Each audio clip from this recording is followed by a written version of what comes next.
मैंने आपसे कहा था ये घर इलीगल है, मैं नहीं। मुझे क्यों तोड़ा? चलो उठाओ।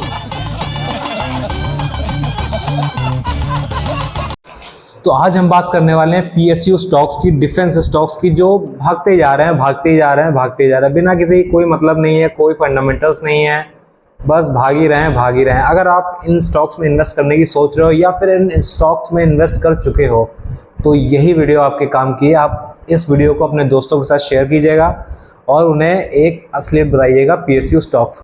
पहले तो हम ये समझेंगे कि एक स्टॉक बढ़ता क्यों है। मान लीजिए एक स्टॉक है, उसके पीछे एक होती है उसकी कंपनी।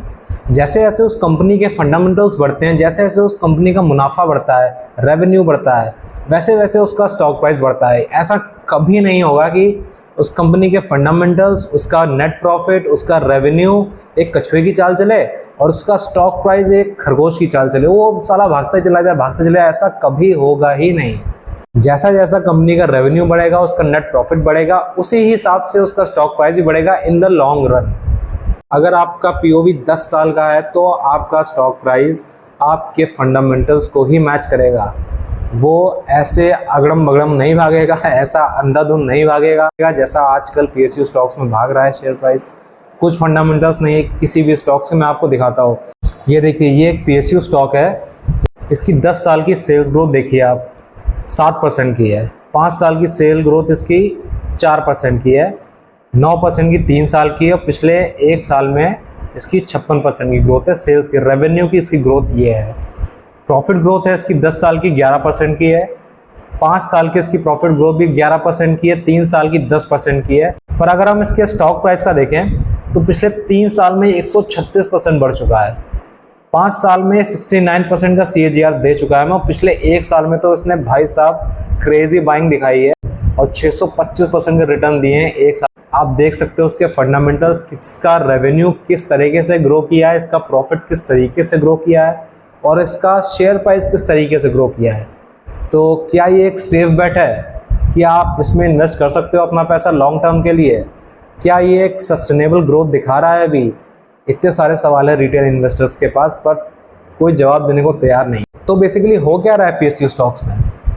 पीएसयू स्टॉक्स में बेसिकली अंधा बाइंग हो रही है। किसी को भी फिक्र नहीं पड़ी कि क्या इसका पीई चल रहा है, कितना इसका एंटरप्राइज वैल्यू है, किस वैल्यूएशन पे ये मिल रहा है। सब पैसा बना रहे हैं, सब बहती गंगा में हाथ धो रहे हैं। तो रिटेल इन्वेस्टर भी लगा पड़ा है कि यार लगा देते हैं, 10 दिन बाद निकाल लेंगे, 10-12% का रिटर्न मिल जाएगा। फिर आपको ये अपने आप से पूछना है कि आप 10-12% के लिए स्टॉक मार्केट में आए हो? नहीं ना, आप एक वेल्थ जनरेट करने के लिए आए हो, एक अच्छा पोर्टफोलियो बनाने आए हो, रिस्क फ्री पोर्टफोलियो बनाने आए हो और लॉस कम से कम करने आए हो।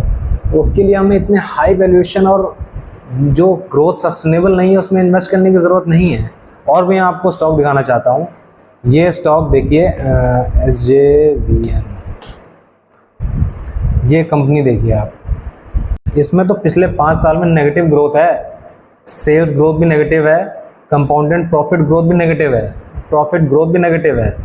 3 साल की -23% है, सेल्स ग्रोथ तो 1% की है 3 साल की और शेयर प्राइस 76% बढ़ चुका है। 3 साल का CAGR 76% का है इसका मतलब समझते हो आप? कम से कम 3 गुना पैसा हो गया आपका 1 साल के अंदर, 2 साल के अंदर।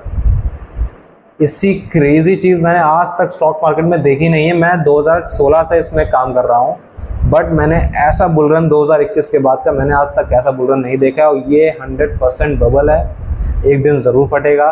रिटेल इन्वेस्टर जितना जल्दी सुधर जाए उतनी अच्छा है। ना कोई फंडामेंटल्स हैं, ना ही रेवेन्यू ग्रो कर रहा है, ना ही प्रॉफिट ग्रो कर रहा है, सिर्फ और सिर्फ शेयर प्राइस भाग रहा है। क्यों? क्योंकि मार्केट में बहुत ही ज़्यादा लिक्विडिटी है। रिटेल इन्वेस्टर लगातार SIP करता आ रहा है, अपनी SIP रोक ही नहीं रहा है।